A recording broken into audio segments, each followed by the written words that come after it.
Screen पे अभी जो आप डेटा देख रहे हो वो श्री विजय केडिया जी का पोर्टफोलियो नेटवर्थ है, जो मार्च 2020 में था 229 करोड़ और जो दिसंबर 2023 में बढ़कर हो गया 1475 करोड़। ऑलमोस्ट 4 ईयर के टाइम पीरियड में उन्होंने अपनी नेटवर्थ को 6 टाइम कर लिया। ये उनके लिए कैसे पॉसिबल हो पा रहा है? क्योंकि वो शेयर मार्केट को एज ए बिजनेस ट्रीट करते हैं और इसके इन एंड आउट अच्छे से समझते हैं। वो पता कर पा रहे होते हैं कि मार्केट कब टॉप पे है, कब मार्केट बॉटम आउट हो चुका है, कब राइज करना स्टार्ट कर चुका है। और रिटेल इन्वेस्टर को ये सारी चीज़ें पता नहीं चल पा रही होती। क्यों नहीं पता चल पा रही होती? क्योंकि कभी लर्निंग पे, स्टडी पे उतना फोकस किया ही नहीं होता।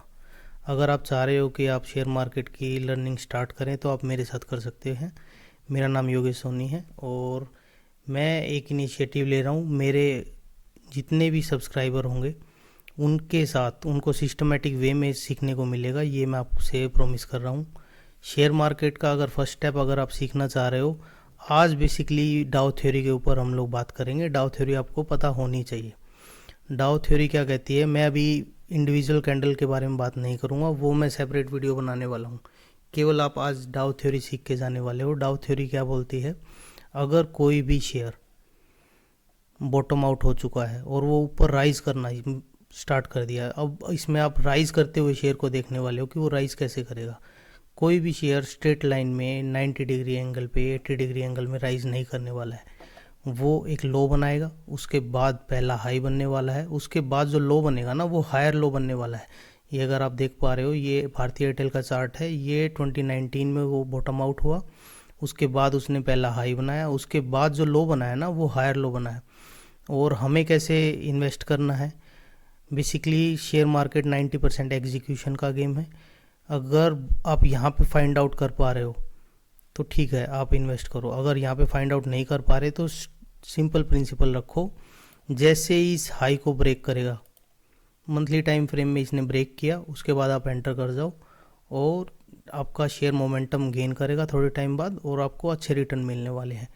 यहाँ पे आपको डाउ थ्योरी क्या बोलती है? डाउ थ्योरी यही बोलती है, हाई जो बनेंगे वो हायर हाइज बनेंगे और लो जो बनेंगे वो हायर लोज बनेंगे जब मार्केट राइज कर रहा होगा। इस राइजिंग मार्केट का मैं आपको एक और एग्जांपल दिखाता हूँ। जैसे रिलायंस है।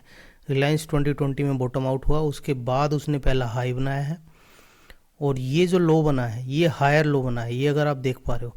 और अगेन उसके बाद जो हाई बना है वो हायर हाई बना है। अब अगर आप पहले हाई क्रॉस करते इसमें एंटर करते हो तो आपको अच्छे रिटर्न मिल सकते हैं। ये 1-2 साल के लिए साइडवेज चला, बट आप अपना स्टॉप लॉस कहाँ रखोगे? जो आपका लास्ट स्विंग था, सपोज इस स्विंग के बाद फर्स्ट टाइम इसने इस हाई को ब्रेक किया है, तो ये आपका स्टॉप लॉस है। अगर आपका स्टॉप लॉस जाता है आप एग्जिट कर सकते हो, अदरवाइज आपको बने रहना है। शेयर अगर राइजिंग है तो आपको रिटर्न अच्छे मिलने ही वाले हैं, ये आप माइंड में रख के चीजिए। मैं एक एग्जांपल और डिस्कस करता हूँ आपके साथ। ये टाइटन का शेयर है। 2020 में टाइटन बॉटम आउट हुआ, ये उसने फर्स्ट हाई बनाया और ये जो लो बना है ये अगर आप देख पा रहे हो ये हायर लो है। और जैसे ही इस हाई को उसने क्रॉस किया है उसके बाद टाइटन मोमेंटम गेन करता है और आज टाइटन 3780 रुपये के भाव में मिल रहा है मार्केट में। अगर आप देख पा रहे हो ये उसने 2021 में 1600 में अगर यहाँ कोई एंटर करता तो आज ऑलमोस्ट ये डबल से ज़्यादा या 1.5 टाइम हो चुका होता। और कितने टाइम पीरियड में? ये ऑलमोस्ट 3 साल में। 3 साल में अगर आपका ये देख लीजिए कोई शेयर 1.5 टाइम हो रहा है तो आप रिटर्न कैलकुलेट कर सकते हो। डाउ थ्योरी बेसिकली आपको, जैसे कोविड टाइम पीरियड पे मार्केट बॉटम आउट हुआ, लोगों को पता ही नहीं चला, रिटेल इन्वेस्टर को पता ही नहीं चला कि कब मार्केट में एंटर करना है। वो इसी फोबिया में बैठा रहा कि मार्केट और गिरेगा और गिरेगा, और मार्केट और गिरा ही नहीं, मार्केट राइज कर गया। और सेम डाउ थ्योरी अप्लाई होती है गिरते हुए मार्केट में भी। मतलब मार्केट गिरना स्टार्ट करता है तो वो ऐसा नहीं है कि वन डे, एक दिन मार्केट सुबह खुला और वो गिरता ही चला गया, उसके बाद मार्केट कभी ऊपर उठा ही नहीं। ये अगर आप देखोगे मंथली टाइम फ्रेम है, श्रेणी की ये कोई चार्ट है किसी कंपनी का। ये जब भी कभी लिस्टिंग हुआ ये अपने ऑल टाइम हाई पे था, उसके बाद इसने पहला लो बनाया है, उसके बाद जो हाई बना है वो अगर आप देखोगे तो लोअर हाई है। राइजिंग मार्केट में जो था वो हायर हाइज बनते जा रहे थे, हायर लोज बनते जा रहे थे। इसमें लोअर हाइज बनेंगे, लोअर लोज बनेंगे। ये आपका फॉलिंग मार्केट है। अगर आप डाउ थ्योरी समझ पा रहे हो इतना, और ये हर टाइम फ्रेम पे काम करता है। ये मैं आपको मंथली में दिखा रहा हूँ। अगर सेम चार्ट मैं आपको वीकली में दिखाऊँ तो यहाँ अगर आप देखोगे वीकली में कुछ भी पकड़ लो, ये हटा लो, ये हायर लोज और ये सब ये हटा देता हूँ मैं एक बार।